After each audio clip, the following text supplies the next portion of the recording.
Salut les professeurs numériques et émérites. Aujourd'hui, je vais répondre à une question qui m'a été posée plusieurs fois, à savoir comment intégrer une vidéo dans mon ENT, notamment dans la partie contenu de séance ou travail à faire. Donc j'ai cette super vidéo que je voudrais intégrer. Donc j'ai plusieurs manières. Soit je mets un lien. Donc, pour récupérer le lien, je vais voir ma vidéo, je vais dans la barre d'adresse, je le copie et je tape un texte.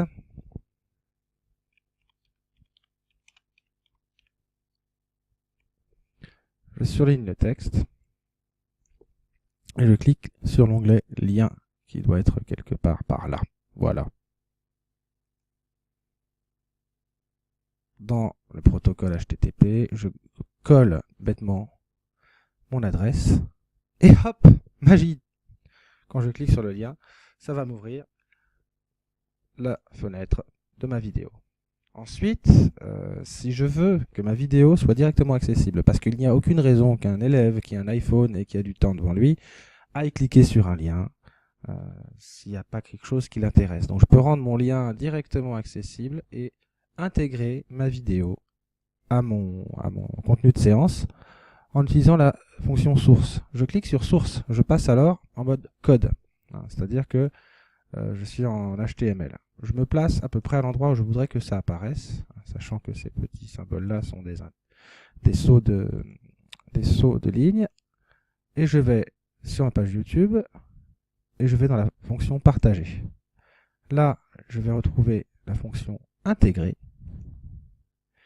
qui me donne un petit bout de code Java qui me permet, en appuyant sur CTRL-V ou bouton droit copier, de la coller directement au sein de l'édition HTML. Je repasse en code.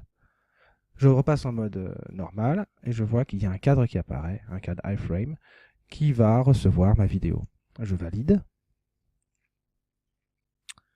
Et lorsque je consulte ma vidéo, je me retrouve. Je n'ai plus qu'à appuyer sur play.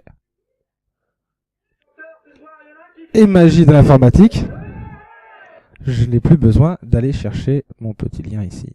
Donc les deux ont leur avantage, les deux ont leurs limites, sachant que lorsque je clique, ça m'ouvre une nouvelle fenêtre.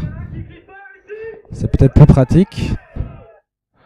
Ça permet de travailler en séparé, d'avoir d'un côté le travail, de l'autre côté la vidéo. Le fait de l'intégrer, c'est sûr que c'est beaucoup plus attrayant pour un élève qui n'a pas envie d'aller voir la vidéo.